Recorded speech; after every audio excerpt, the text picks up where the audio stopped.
안녕하세요. 일상 속의 행복을 전하는 원더풀 라디오 아나운서 이경숙 인사드립니다. 청취자 여러분, 2주 동안 잘 지내셨어요? 소소하고 행복한 일상 어떻게 보내셨나요? 저는 지난주 2박 3일 일정으로 진도에서 유자 농사를 하고 있는 친정엄마를 도와드리고 왔습니다. 그래서 이번 주 방송 주제를 고생하시는 엄마를 떠올리며 어머니로 정했습니다. 청취자 여러분은 엄마 하면 어떤 느낌이 드세요? 엄마 하면 떠오르는 단어는 혹시 어떤 단어가 떠오르신가요? 저는 엄마 하면 왠지 모를 가슴이 찡함과 아픔, 그리움, 모든 게 녹아 있습니다. 일상 속의 행복 라디오 주제를 엄마로 정하고 가만히 누워서 천장을 바라보니 가슴이 먹먹하고 눈물이 나서 눈가를 적시고 말았습니다. 공개적으로 이렇게 친정 엄마 이야기는 처음인 것 같습니다. 올해 71세인 친정 엄마는 3남 2녀 중 넷째 딸로 태어났고 초등학교 2학년 때 갑자기 외할머니가 돌아가시고요. 외할아버지가 무서워 육성회비 달라고 말을 못해서 학교를 그만뒀다고 했습니다. 외할아버지가 돌아가시기 전까지는 딸들을 일시키면 불호령을 내리셔서 수놓고 옷감 사서 옷 만들어 입고 배 타고 목포에 가서 영화 구경하며 살았었는데 월남전 참전한 저희 아빠 직업군인 아빠를 만나서 69년 4살 연상의 아빠 약혼식을 하고 1년 후 결혼하고 강릉 송정에서 살았었는데요. 그때 태어난 아이가 바로 저랍니다. 어렸을 때 100일 사진을 봤는데요. 제가 한 중학교 2학년 때까지 제 그 100일 사진을 보면 제가 아니라고 거부를 한 적이 있었어요. 제가 30살 때까지 굉장히 말라 있었는데요.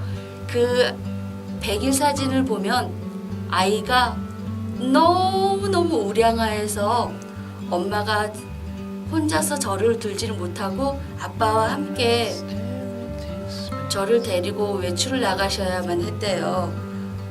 지금 생각해도 끔찍한데요. 이를 어째요? 다시 제 몸이 그때 100일대로 돌아가는 건 아닐까요? 제가 태어나고 이듬해 남동생이 태어났는데요. 남동생이 자꾸 어딘가에 부딪혀 병원에 갔더니 약시 판정을 받고 말았습니다. 아빠도 부대에서 원인 모를 고열과 땀을 흘리면서 급격한 혈압 상승으로 내 나이 4살,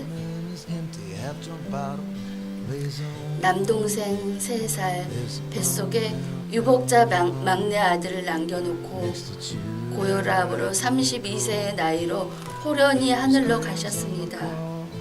그 후 한평생 외롭게 3남매를 키우셨고 다행히 큰데 작은데 우리 집이 한 마을에서 서로 마주보고 있어서 사촌들이 우리를 돌봐주었으며 저는 한 집안의 장녀였지만 막내처럼 티 없이 자랄 수 있었고 철없이 어린 저는 아빠의 빈자리를 크게 느끼지 못하고 자랐던 것 같습니다. 이게 정말 불행인지 다행인지 잘 모르겠습니다. 바쁘신 가운데 저희 엄마는 어린 자식들을 위해 매일 다양한 간식, 찐빵, 국화빵, 튀김, 꽈배기, 도넛, 핫도그 등 너무너무 다양한 간식들을 만들어 놓고 계셨는데요. 입이 아주 짧았던 저는 그때는 몰랐습니다. 어른이 되면 어린 시절 엄마가 해주시던 간식들이 그리워진다는 것을요. 제가 살았던 동네는 빠르면 중1 때부터 늦으면 고등학교 때가 되면 다들 도시로 나가서 살았었던 기억이 있습니다. 그래서 저도 어쩔 수 없이 이제 엄마와 함께 이사를 갔고요. 곧 이사 가서 살면서 남동생이 고등학교 졸업하고 안마사 자격증을 따가지고 직장에서 일을 하다가 제 막내 동생이 97년 IMF 한파로 작은 봉제 공장을 하고 있었는데요. 사업 실패와 사채를 써서 급한 불을 끄시고 빈털터리로 엄마가 다시 고향인 진도로 내려가시게 되었어요. 그때 장남인 남동생이 직장을 그만두고 엄마랑 함께 농사일을 도우며 살고 있고요. 약시이지만 거의 보이지 않거든요. 근데 보이지 않는 눈으로 경운기며 자전거를 엄청 잘 탔거든요. 그래서 지난주에 동생한테 물었어요. 너는 그렇게 잘 보이지 않는데 어떻게 그렇게 경운기를 잘 몰 수 있니? 라고 20년 가까이 그냥 동생이 잘 모나 보다 그렇게만 생각했었는데 물었더니 누나, 나도 세상에서 가장 무서운 게 있어. 내 나이 45인데 제일 무서운 게 뭔지 알아? 그러는 거예요. 글쎄, 너가 무서운 게 뭘까? 조심스럽게 물었더니 제일 무서운 게 감각으로 경운기를 운전해.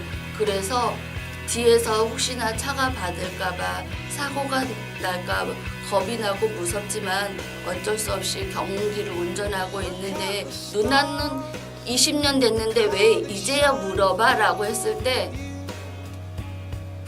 너무너무 가슴이 뭉클하고 찡했어요.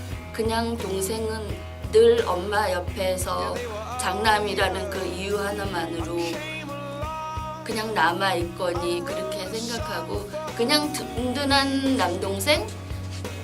늘 동생이 있으니까 엄마랑 함께 안심을 하고 살았었는데 그게 아니었다는 걸 이제야 깨닫게 되었습니다. 사람은 살면서 많은 걸 배우지만 깨달음이 너무 늦은 건 아닐까요? 저희 엄마는 그 IMF 터지고 무일푼으로 이사를 가셨었는데요. 저 혼자 이제 인천에 남게 됐어요. 그래서 인천에서 살기 시작한 첫날부터 엄마가 제 걱정에 잠이 안 오신다고 하면서 전화로 아무 때나 내 딸 엄마가 사랑하는 거 알지? 딸 사랑해, 기죽지 마. 엄마가 늘 옆에 있어.